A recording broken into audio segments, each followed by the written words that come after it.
Alhamdulillah saya travelnya sampai bulan depan udah full.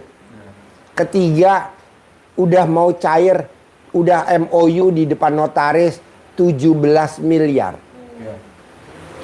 Nah mau saya, ibu juga dulu bangun keyakinan dulu. Emang ada gak sih Pak Haji di Al-Quran? Terangin bos. Bangun keyakinan. Ibu, apapun yang jadi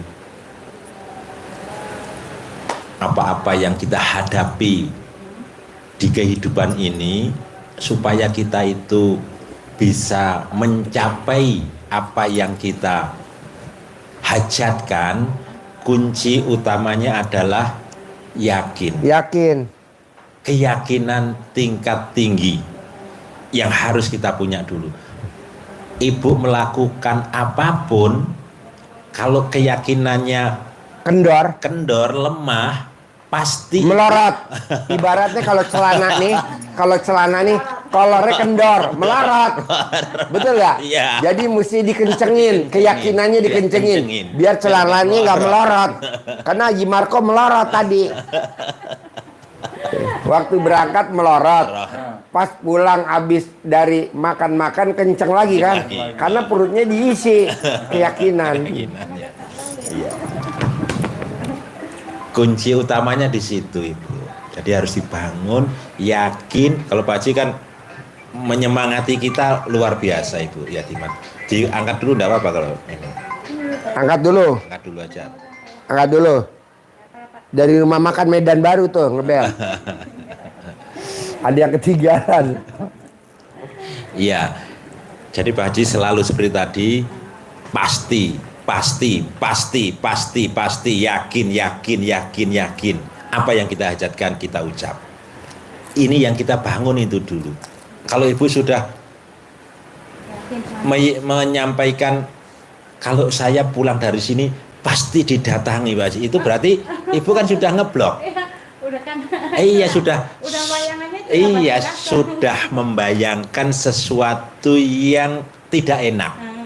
Bayangkan aja sesuatu yang enak-enak. Semuanya harus enak. Bayangkan besok duit banyak gitu.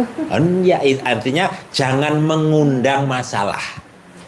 Masalah jangan sampai dipikir saja tidak, dibatin saja tidak. Tapi harus yakin bahwa semua pasti Allah selesaikan. Gimana caranya? Kita kembalikan kepada Allah. Kita punya Allah. Ini yang harus kita bangun. Ibu jalan nih, tadi sudah sampaikan Pak Haji, kalau yakinnya kendor, pasti kegiatannya juga akan kendor, melorot. Dengan melorot kita semakin lemah. Semakin lemah kita semakin menyerah. Kalau sudah menyerah ya sudah pasrah. Selesai. Nah, maka Ibu harus kuatkan keyakinan dan beraktivitas. Berbuat. Pak Haji yang selalu sampaikan yakin, berbuat. Bergerak, berbuatnya apa? Mendekat kepada Allah. Kalau sekarang yang kita hadapi sekarang gorengan, ya sudah kita yakin dengan gorengan, kita kerjakan. Jangan beralih dulu ke bidang lain. Biar fokus. Kalau beralih nggak fokus. Keahliannya tidak jadi ahli, memulai baru lagi.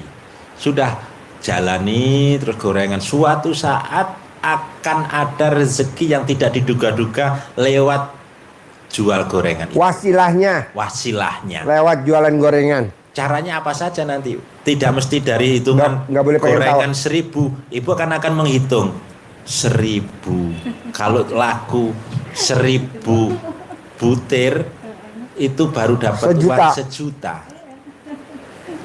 Kan hitung begitu. Gimana mau dapat 10 miliar? Gimana 10 miliarnya? Itu kan mikir otak kita. Nah, dari mana? Enggak. Allah, Ibu. Jadi saya ngulangi dulu lagi yang disampaikan Pak Haji. Kita yakin, berbuat. Itu kalau bahasa agamanya Ibu, itu Ibu baca Quran, Ibu akan selalu banyak ketemu ayat yang bunyinya amanu wa amilu sholihat, illalladzina amanu wa amilu sholihat. Banyak ya, sering baca itu ya. Itu artinya yang disampaikan Pak Haji itu amanu, artinya beriman. Berarti beriman itu artinya ya yakin, yakin pasti Allah. Yakin kemudian diiringi dengan amilus sholihat, berbuat baik, berbuat, bergerak, tidak boleh diem tapi bergerak. Diem kok bergerak. Nah, diem tapi kita beraktivitas, selalu tidak boleh yang positif. Kita dekatkan kepada Allah. Ibu kalau melihat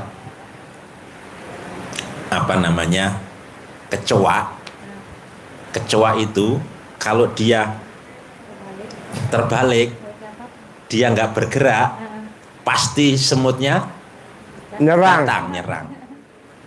Itu penyakitnya datang, setannya datang ke kita kalau kita nggak berbuat. Tapi kalau dia terlentang, dengan dia bergerak bisa balik lagi. Sehingga dia bisa beraktivitas, bisa bertahan hidup. Semangatnya seperti itu, Ibu. Apa Ibu pengen jadi kecoa? Jadi ada option lain kayak ini nyontohnya yang nggak enak, kecoa. Jadi harus semangat. Pertama yakin, semangat. Kenapa kita harus yakin dan semangat? Karena Allah menjanjikan kepada kita semua ini, dengan yakin dan semangat Allah akan memberikan uang. Kalau diberi harta, Ibu kan masih ngambang. Ya, masih ngambang. Apa iya Allah, hartanya harta apa itu kan gitu. Jadi kita yakini bahwa Allah berjanji memberikan uang. Jadi bunyinya itu wayumtitkum bi amwal, akan aku berikan kepadamu, pasti niscaya aku lipat gandakan, aku berikan, aku lipat gandakan apa? Mal itu artinya bisa uang, harta yang melimpah, dikasih, Bu. Caranya bagaimana? Caranya yakin. Itu kan janji Allah. Allah berjanji. Caranya bagaimana? Harus satu, yakin. Terus yang kedua, Allah di ayat yang sebelumnya Allah kasih caranya. Caranya adalah fakultus taghfiru rabbakum.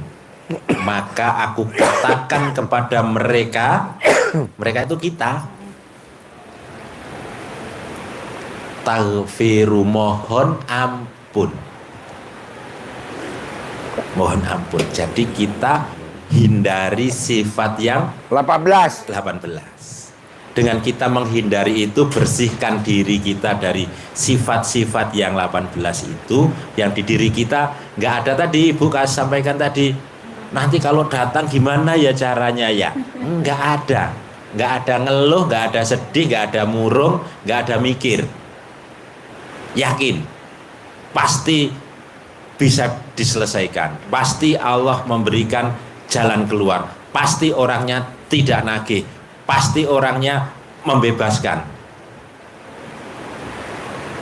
Karena Pak Haji kan selalu sampaikan, orang berhutang itu, kalau Ibu punya tagihan ke orang, nggak usah ditagih.